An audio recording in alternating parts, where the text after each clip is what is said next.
शेखर के मन में विचारों का सैलाब उमड़ रहा था। डर, घबराहट, आशंका से होठ सूख रहे थे, जिन्हें वो जीभ से गीला करने का नाकाम प्रयास कर रहा था।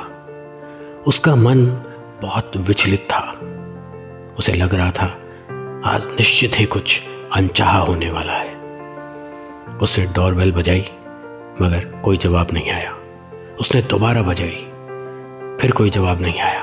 उसने दरवाजा खटखटाया, मगर नो रिप्लाई।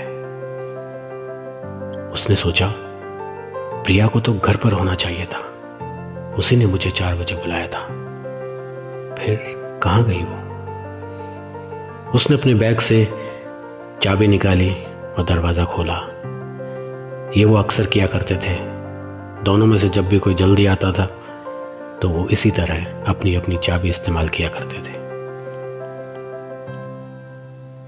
अंदर आकर शेखर सोचने लगता है, आज पहली बार अपने ही घर में आने पर दिल को सुकून नहीं बल्कि भारीपन लग रहा है। हर शाम बालकनी में मुड्डों पर बैठकर कॉफी पीना और बातों की जुगाली व चुगलबाजी करना हमारा प्रिय शक्ल था, पर आज घर के उस कोने में जाने को पैर भी तैयार नहीं हो रहे थे। आज से पहले अपने आप को इतना बेबस व कमजोर कभी महसूस नहीं किया मैंने।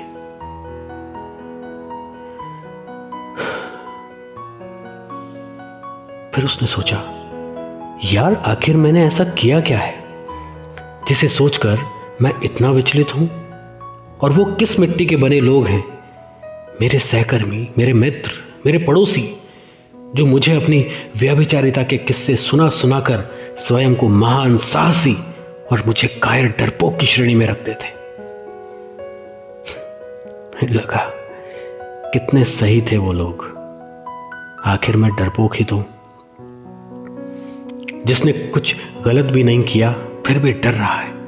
पर क्यों? क्या रिश्ते की अहमियत मेरे लिए ज्यादा जरूरी है इसलिए? हाँ, शायद इसीलिए। यही सच है। उसको अपनी वो पुरानी दलील याद आने लगी जो वो अपने दोस्तों को दिया करता था। यदि पति बाहर कुछ गलत करता है तो उसे अपनी पत्नी का गलत करना भी मंजूर होना चाहिए।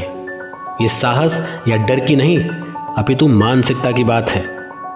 हम अपने जीवन साथी को अंधेरे में रख यदि बाहर किसी अन्य से संबंध रख रहे हैं तो क्या वो सही है?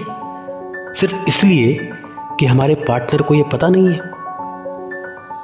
खासकर तुम जैसे लोग जो अपने हर ग्रुप में शेखियां बगाड़ते नजर आते हो कि मैंने ये किया, वो किया, पूरी डिटेलिंग के साथ, और बाकी ये सब तुम्हारे यार दोस्त चटकारे लेकर सुनते हैं। लेकिन जब उनसे ये कहा जाए कि वाह भाई बहुत बढ़िया, तुम वाकई मर्द हो, आजाद हो, मस्त हो, है ना, तो उनका कहना होता था हाँ बिल्कुल। और यदि तुम्हारी पत्नी भी ऐसा ही कुछ करती है, जब ये तुम्हें पता चले तो क्या तुम, जो कि अपनी मर्दानगी के किस्से सुनाते नहीं थक रहे, उसको भी स्वीकार करने का साहस दिखा सकोगे? क्या आजाद सिर्फ तुम ही हो? वो भी तो आजाद है। तब उन सभी हीरो व शेखी नूरों का हलक सूखने सा लगता था। जबान जो अब तक अपनी मर्दानगी के सबूत देती नहीं रुक रही थी, ये सुनते ही न जाने कहां लुप्त हो जाती थी। कुछ कहते नहीं बनता था, क्योंकि ये तो उनकी पौरुषता पर सरासर हमला होता था। अतः स्वयं को नामर्द कैसे स्वीकार कर सकते हैं? फिर उनका जवाब ये होता था, क्यों? उसको क्या कमी है? उसको क्या जरूरत है ये सब करने की? औरतों को ये शोभा नहीं देता।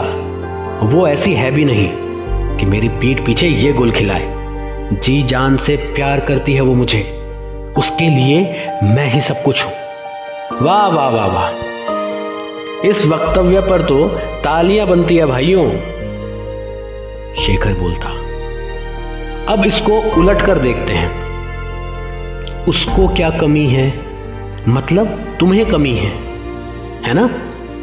तुम्हें बहुत जरूरत है ये सब करने की, और पुरुषों को तो यही शोभा देता है। क्यों? वो नहीं, पर तुम तो ऐसे ही हो, जो उसकी पीठ पीछे ये गुल खिला रहे हो, और तुम उससे जी जान से प्यार भी नहीं करते, और वो सब कुछ भी नहीं है तुम्हारे लिए। यही सच है ना? बोलो, यही सच है ना तुम सब लोगों का? अब जरा खुद को इस असल आईने में देखो, शायद शर्म से डूब मरने का मन करे, यदि बची हो तो।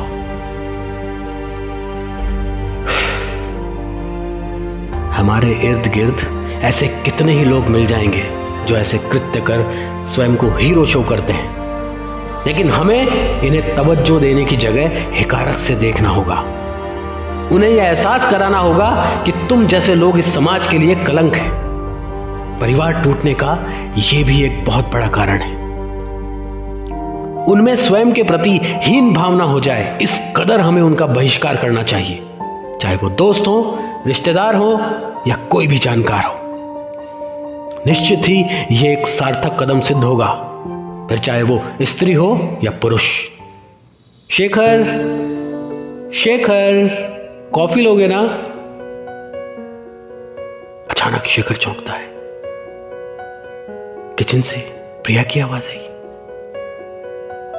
उसकी आवाज में पहली सी खनक, बेतकल्लुफी और अपनत्व महसूस कर शेखर का मन इतना हल्का हो गया कि हपकियां लेकर रोने को दिल करने लगा, और वो सोचने लगा अभी किचन में जाकर उसके पैरों में गिरकर गिड़गिड़ाऊं कि प्लीज फॉरगिव मी, चाहे कोई भी बात हो, पर मैं तुम्हें खुश देखना चाहता हूं। तुम्हारी ये चीखती खामोशी मुझे जीने नहीं दे रही है प्रिया।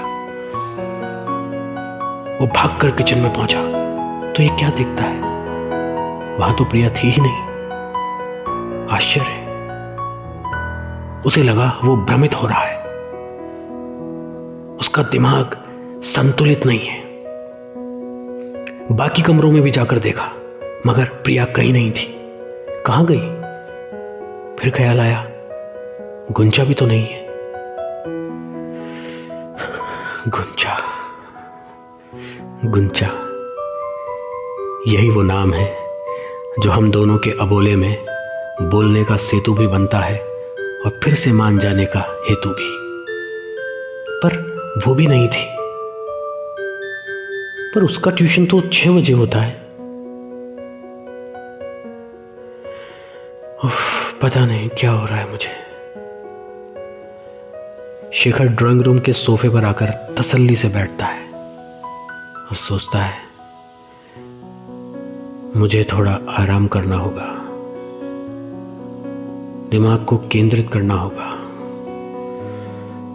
मैं बहुत ज्यादा बौखला रहा हूं। इतने में ही मुख्य दरवाजे पर लॉक खुलने की आवाज आई। वो प्रिया ही थी, अकेली। शेखर ने पूछा, आ गई तुम? गुंजा कहाँ है? उसे ही ट्यूशन छोड़ने गई थी। ओह अच्छा, टाइम बदल दिया क्या? पर इस वक्त कैसे जाएंगे रोजाना? हम दोनों तो ऑफिस होते हैं। बौखलाहट में इंसान या तो बोलता ही नहीं है या बहुत अधिक बोलता है। शेखर का भी यही हाल था। सिर्फ आज के लिए ही छोड़कर आई हूं जल्दी। वो कुछ बात करनी थी तुमसे। अब शेखर को लगा प्रिया के शब्द लड़खड़ा रहे हैं, लेकिन ये झिझक क्यों? आखिर क्यों झिझक रही थी प्रिया, और क्या थी वो बात जो वो करना चाह रही थी शेखर से? जानेंगे अगले एपिसोड में, तो बने रहिए हमारे साथ। शुक्रिया।